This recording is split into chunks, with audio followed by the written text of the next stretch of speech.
official YouTube channel. And, wherever you are and however you came across my dumbass opinion about politics, sports, and just overall dude shit, I do appreciate it. And if you could do the channel a favor, if you do like this kind of stuff, hit the like and subscribe button down there, and also that bell to get notifications. So whenever we do put our dumbass opinions out here, you'll be notified about it. But I wanted to take a quick second because obviously it is a great time to be a Seattle sports fan, particularly my Seattle Seahawks, who will be playing in Super Bowl 60 here in 12 days. And it was kind of funny to me because I was texting, my dad and a couple of my friends throughout the game how the Seahawks were kind of getting screwed over by officiating in the game a little bit, like particularly with a lot of the pick plays and holding calls the Rams were getting away with the entire game, but like also the like taunting penalty in a championship game on that big of a play when it wasn't like it was egregious. Guy made a big play on a 3rd and 12 and like talked some trash to the sideline.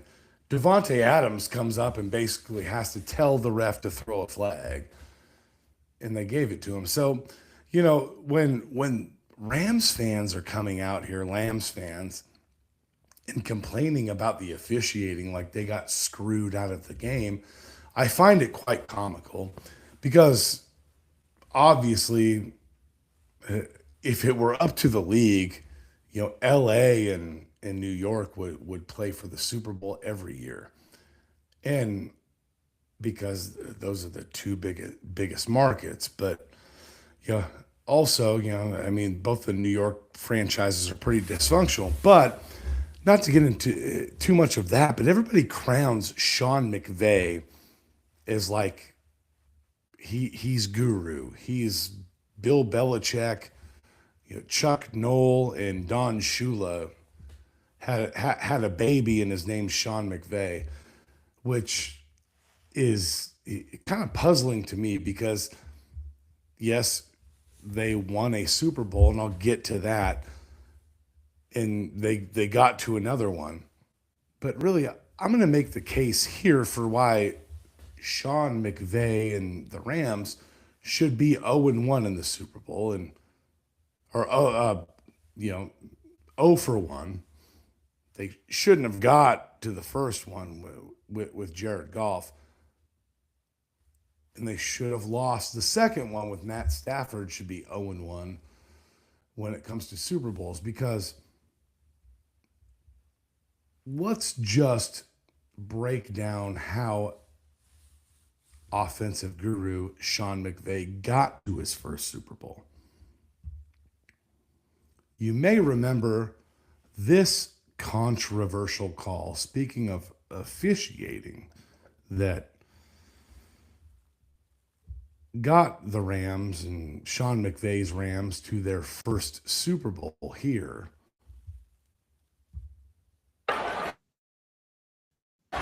Quick snap, Breeze. Pass is incomplete, no flag for Tommy Lee Lewis. Nikel Roby-Coleman delivered a hit. Straight up murder that and the two officials talk to each other. Crowd's going crazy as there's no flag right on the Saints side. So you got to your first Super Bowl that way, that you lost ultimately to the Patriots in the Super Bowl. You shouldn't have been there. It should have been the Saints versus the Patriots in that Super Bowl.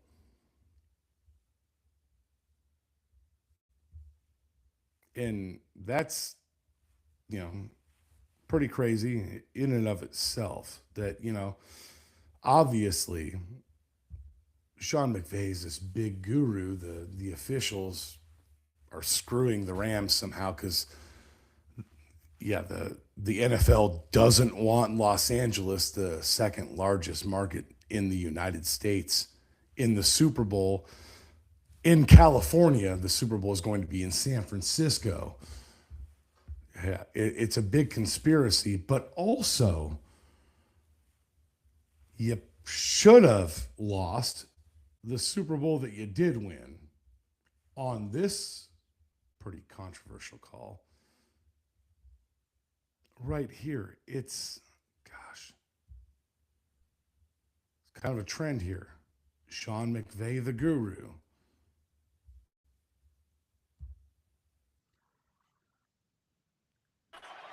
Let's watch it. Cup comes out of the slot on the right side, comes into the inside slot on the left side. 3rd and goal. Stafford fires, knocked away. Flag thrown, though. Logan Wilson was there, and a flag comes in. It's been basically a penalty-free game, only 2 on both teams. The call here. Right of the pass. Holding. Defense, number 55. Penalties half the distance to the goal. Automatic first down. There it is, the zone defense and working inside.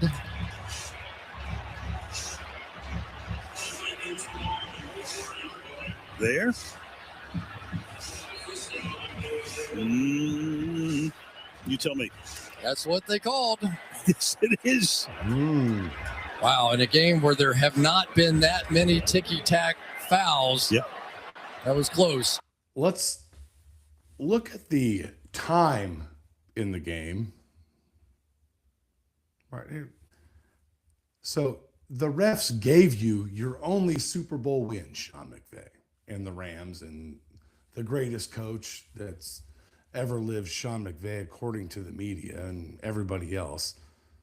I don't see it because you shouldn't have got to the first Super Bowl. You shouldn't have won. Well, Sean McVay goes for it on 4th. It would have been 4th and goal, from the 12-yard line. So we can probably figure how that would have went. But, maybe they could have scored, but also would have been a minute and 40-something seconds for the Bengals to come back. So have the Rams really earned any of the clout that they're getting? Is it merited? Do they deserve it? I don't think so. And, the Cooper Kupp catch, that the extension for the first down thing is you guys getting robbed out of going to the Super Bowl. I mean, the Lambs are, they whine as much as the 40 whiners, I suppose. I'm a little biased. Obviously, I'm a fan. But I don't know. Tell me what you guys think in the comments, because I'm curious. I don't think at all the officiating did anything to help the Seahawks in the game. In fact, it was probably quite the opposite, especially when you go through the game tape of that entire game and the pick plays and holding calls that the Rams were getting away with the entire game, and then taunting on a 3rd and 12 was pretty ticky-tacky, especially in the situation with the Seahawks up 11, forcing a 4th and 12. They're going to have to punt the ball back. Like, that penalty changed the game. You shouldn't have even been in the game at that point. Game was over then. I don't know. Let me know what